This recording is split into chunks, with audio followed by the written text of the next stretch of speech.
Why is it when hot water hits your back, it feels different than when it hits any other part of your body? Oh my god.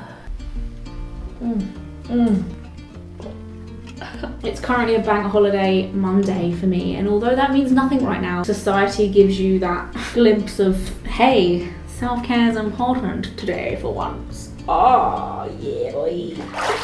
Well, smack me silly and call me Sally. The sun is perfectly aligned onto my face. If I close my eyes, I feel like I'm in a swimming pool in Ibiza. Cocktails on tap, because I paid for them many months ago when I booked the holiday. I really miss all-inclusive holidays. Like, that's one thing I cannot wait to do next year, and it will be next year now because of the situation, but it's worth the wait because they're amazing. We were going to go and use the money on Amsterdam and have a trip to Amsterdam, and it was going to be really cute, and it wasn't going to be the same as like somewhere really hot where we can sip cocktails and eat all-inclusive food, but it was still going to be a vibe. However, you know, I'm not traveling in this situation. You can't even pay me to go on holiday right now. This situation has made me want to go to a hot place next year instead and have the all-inclusive experience, because I've really missed it, and it's underrated. Well, it's not, because everyone goes on them, but I was actually the first person to show Adam what an all-inclusive holiday was, because he'd never been on one and he thought they were like kind of for families and for old people, and they weren't as exciting as I was making them out to be. And then I took him on one and blew his little socks off because he realised how chill they are. It's like living in a parallel universe for like a week or two, just having food being brought to you, like living like an actual king. Like,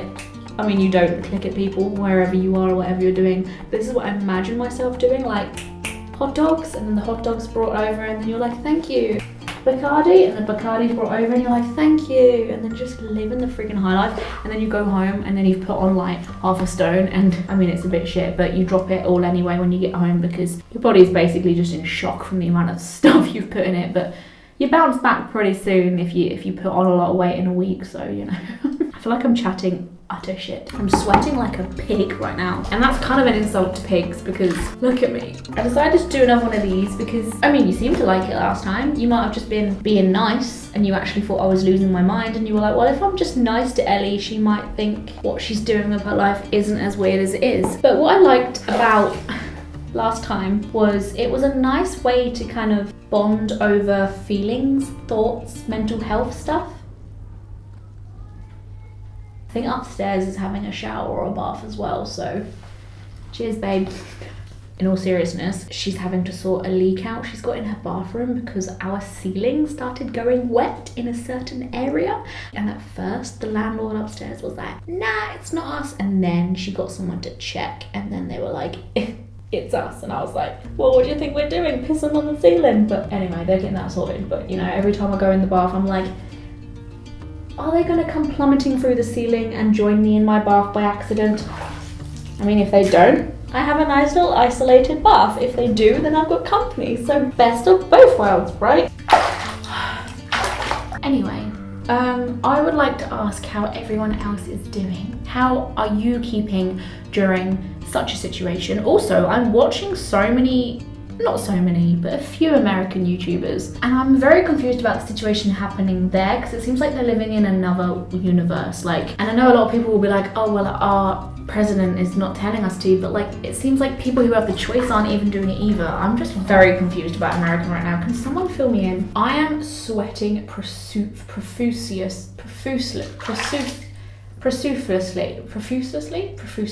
Here's another thing. I think I have dyslexia, but for like speaking words. Imagine me reading through a list of people's names on a register at school.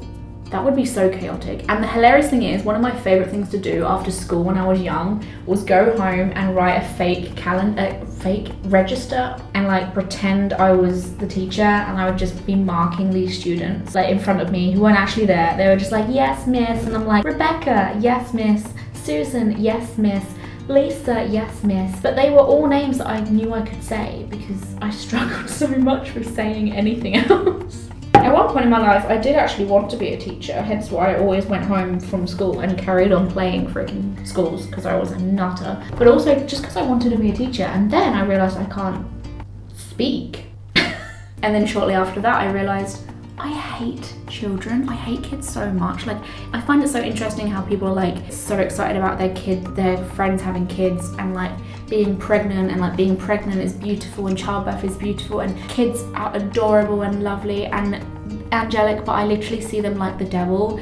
Giving birth is like Satan coming out of you, and I'm sorry if anyone finds that rude, but I just find everything about it so wrong. And what makes it even more wrong is the fact it's supposed to be one of the most natural and beautiful things you can ever do. The irony in that is so strong, it makes me sick. It's a whole experience. I mean, some of you will probably say, Ellie, when you do it one day, you're gonna change your mind. I don't know whether seeing something that size come out of something that size is going to make me think, oh, that's beautiful. What am I saying? I feel like I'm talking so much shit. We're not actually discussing mental health things. Not only that, can I just say, a lot of people say, oh yeah, that bit's hard, but then when you have the kid and then you grow up with it and it's just a lovely experience. I can't imagine any part of that also being lovely until they're like 18 years old and they've got a mind of their own and they can do their own things and earn their own money and just be an adult that hopefully I've brought up to be a very independent and lovely soul. But before that, I don't want to be looking after a screaming gremlin who's literally the equivalent of like a drunk best friend running around the house trying not to trip on things. I can't deal with someone being drunk for like 3 hours when I'm not drunk, so how do parents do it? And I live underneath a parent and I hear the stuff she goes through. Every day I'm like, thank the Lords, you know, that I'm me and you're you.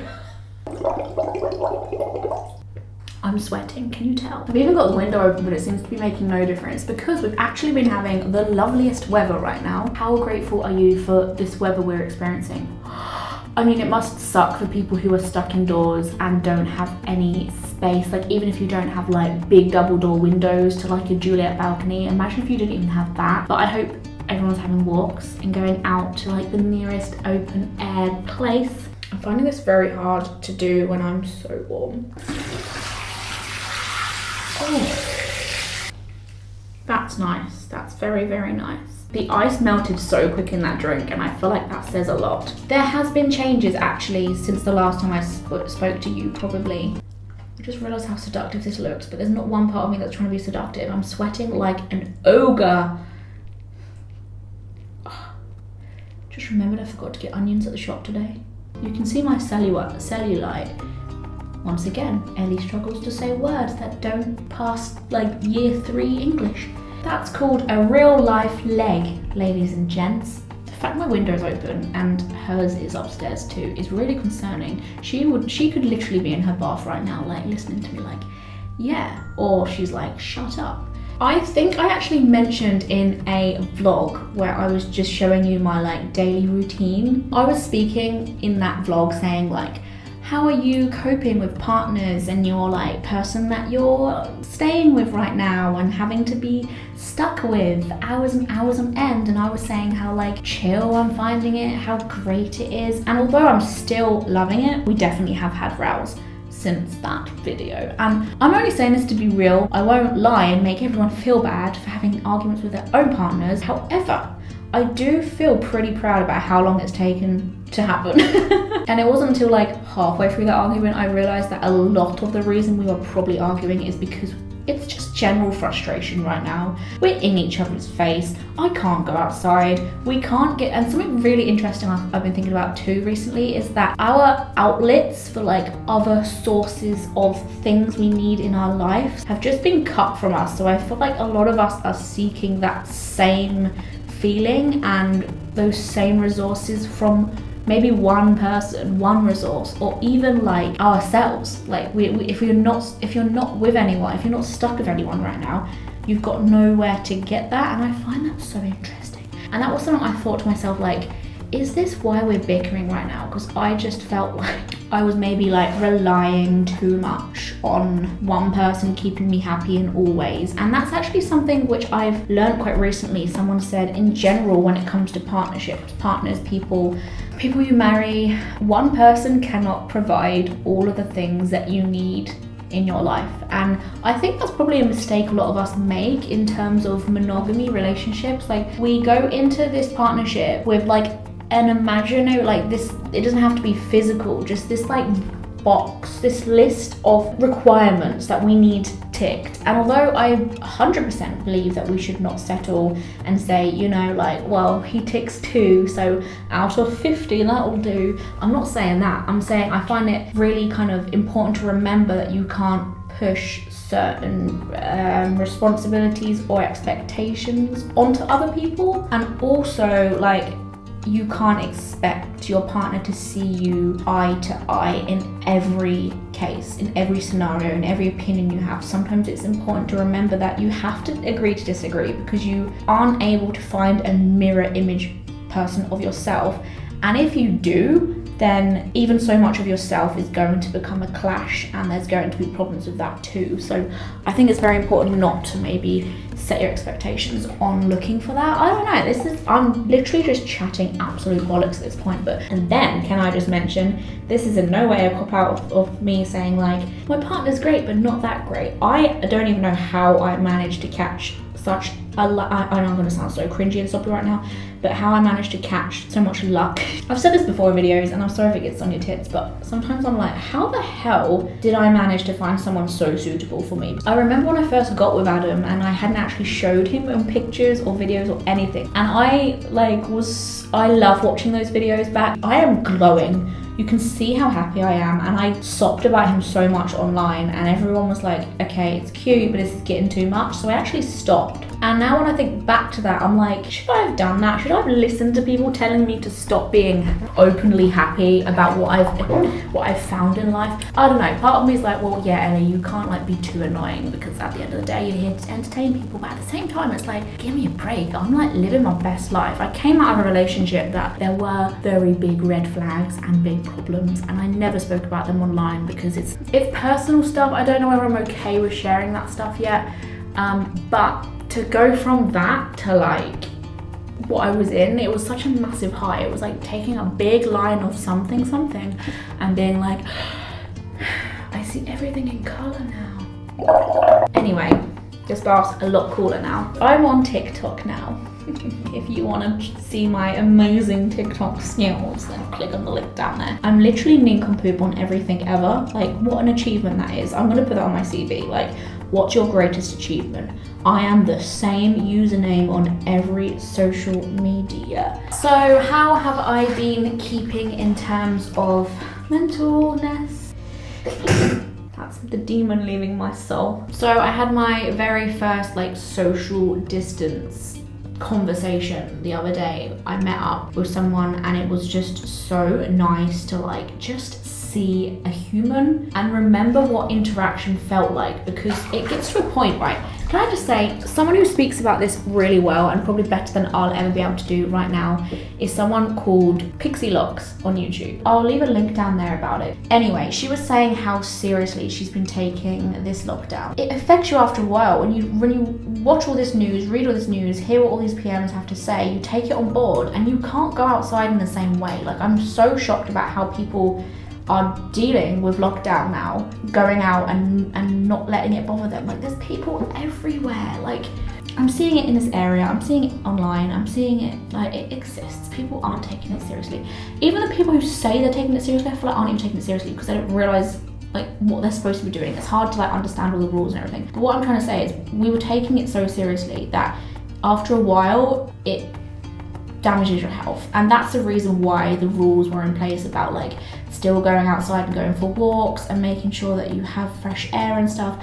And although that was advised as something to do, even though it kind of goes against the rules, because we want to still thrive as people, we want to make sure everyone's in a good mental state. But I was like, I'm fine mentally, I'm great, I like my own company, I like being in the house. But even as someone as hermitish as me, in my little crab shell, all kind of introverted, I still started suffering, and I just like didn't really realize what it was. Like, I was like, what's wrong with me? Why do I feel so weird? And then I went out for like my first social distance conversation, and you're laughing with friends. Do you know what I mean? Like, things that you miss people doing, quirks that you miss other people having. And I was like watching myself laughing and like being silly, and I was like, when it's taken from you without your choice, you realize like how privileged you are in the first place. So I've spoken about this before. One of my most popular videos I've ever made, a video I made about a friend that I lost not lost as in died, but like stopped being friends with. And I feel like that video did well because so many people resonated with it. I will try and link that as well, a little blast from the past. I do get a bit upset in it, so just bear that in mind.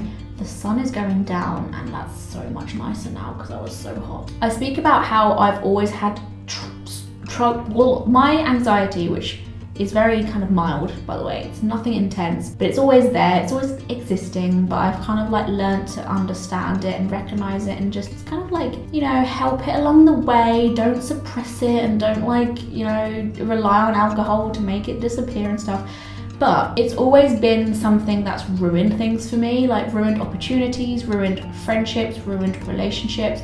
And I spoke about in that video how I have lost so many friends and friendship groups before because of my weird way of dealing with non-face-to-face communication. Like it's weird because I'm not even a confident person face-to-face, but I much prefer relying on face-to-face contact. I hate phone calls. I will text and I'm fine with texting, but I've always been a bad texter. Everyone who knows me will tell you that I'm a bad texter, but I don't ever want to be labeled as like a bad person because I'm not very good at replying. I just get really funny about that pressure of replying. When I get a text message from someone, it's not like, ooh, what, unless it's someone like I fancy or someone like, I don't know, like someone who I'm excited to talk to about something. If it's just like a general message, I'm a bit like, I get a bit tense, I get a bit like guarded, and I'm like, they're texting me now, I have to like make sure I don't take a week to reply like I usually do. I'm saying the right things and I don't come across as like rude, and I want to be funny, and like there's more social pressure for me when it comes to like phones and stuff. And oh my god, phone calls I barely ever pick up. I'm either like watching the phone ring and I'm like, I'm not in the mental state to pick you up right now, or I genuinely miss the phone call because like when I hear my phone ringing, I don't think must pick it up like a normal human being. I'm like, oh, phone's ringing, what an inconvenience, I'll let it buzz, and then later on be like, sorry about that, is everything okay? I need to know whether that person's fine. Like I need to know that they're not in danger or anything, and if they're not, then like my kind of entire intention to pick up the phone and have a conversation with them kind of goes out the window because I'm like, well, what's the point? And the interesting thing about lockdown is that there's all this pressure about keeping on contact with each other online. And although at the beginning of lockdown I was like, look, I need to talk to everyone in my life because I need to make sure everyone's okay, and I'm getting really paranoid and scared and crying all the time because I want to make sure my family are okay. But once I know they're okay, I get really funny about these consistent like phone calls and video calls.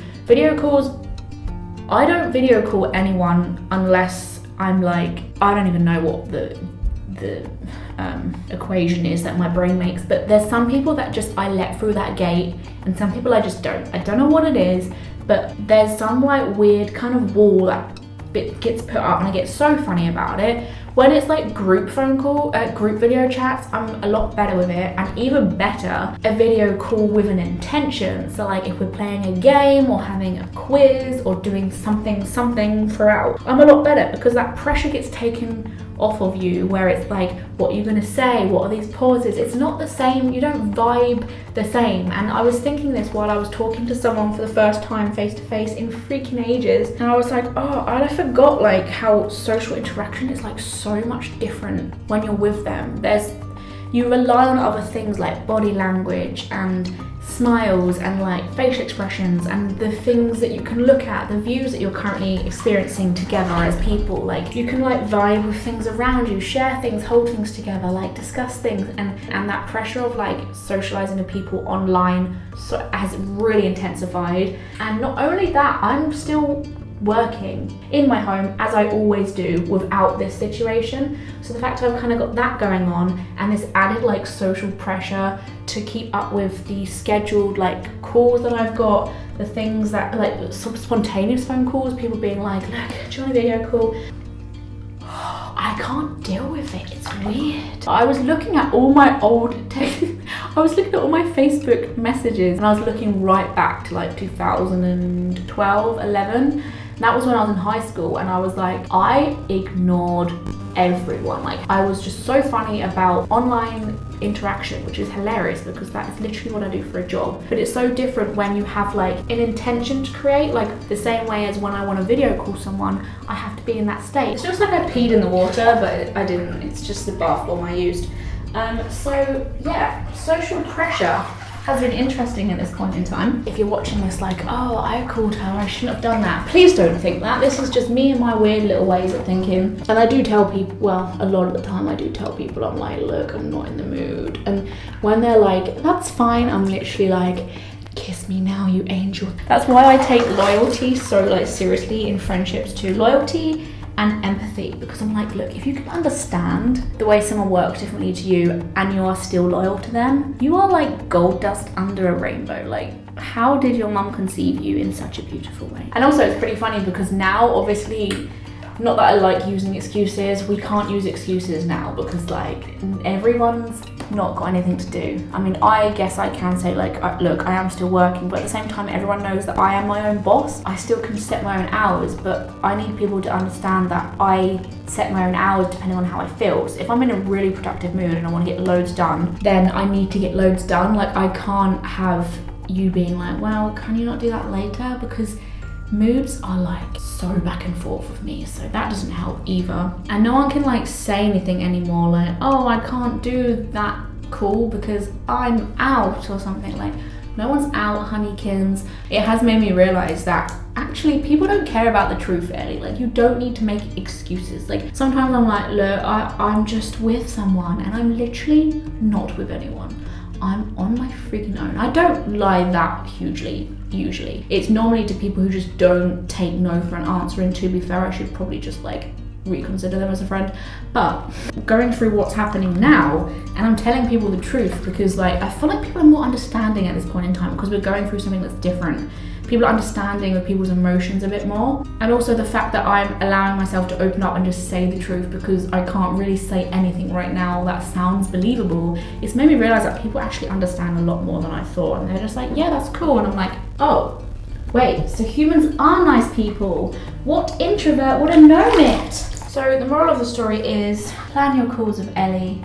Don't pressurize her to text back too quickly, otherwise she will yeet you out of her life. No, but we're all facing ourselves very intensely right now, and even me as someone who thought that I knew myself a lot because I'm with myself all the time on my own, I thought I wouldn't necessarily need to do that, but I'm even learning things. So God knows what people are learning who are like always usually in the company of like friends and family.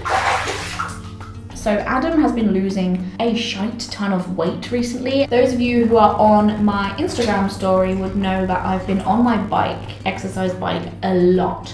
And I've been doing like 18 miles every other day. I could not have told you I could do that. Like a couple of months ago, I was doing like 3 miles and dying. So I'm not losing any weight actually. My metabolism is a little bit mental right now. I'm on the bike loads. I'm not snacking or overeating, and I just haven't been losing any weight. I just keep on like going up and down. I don't really know what's going on. Maybe it's the muscle. They say muscle weighs more, but is that a cop out? But at the end of the day, I'm moving loads more. I'm getting my blood pumping. I'm sweating loads. Like, I haven't like really sweat through exercise for years, and that sounds embarrassing. I just haven't done it. So that must be doing things for mental health, surely. I mean, you can't say that's not doing things for mental health, right? And by the way, that's not any added pressure I'm putting on other people right now. Like, you don't have to do absolutely anything. I just figured I am not going on the walks that many people are. I'm not really going outside like many people are. So I needed something to kind of get my hormones back up and like get my blood going a bit more. And also I've had a dodgy knee for a while, but that's actually getting a little bit better with this exercise. It does still click though. There is something definitely wrong with my knee. But I'm just doing what I can right now before I go and get like proper physiotherapy for that because it like clicks and crunches. It's not cute. But the bike really helps because my knee is only affected when I'm straightening it, and the bike's only like going like down and around. Does that make sense? If you like these little mental health updates slash like comment deep shower thoughts and rubbish, then let me know. I won't judge your taste. A lot of people have been saying that I've been losing a little bit of my southern twang, and I'm really nervous about that. I don't hear it at all, especially when I'm talking to a Geordie. Like, I stick out like a sore thumb. I'm gonna go If you want me to read your tarot cards, hit me up because I will do that for you. I'm on social media such as Twitter, Facebook, Instagram. I'm on TikTok now. I have a Patreon if you want to support me on there. I've been neglecting that, but I will say a thank you to some of my biggest supporters on there because my god, how the hell would I survive during all of this without you? A big old thank you to Eileen, Kelly, Levi, Lisa, Lulu, Stevo, Tony and Zara for being the best, better than all the rest. I'll see you guys very soon. Toodaloo!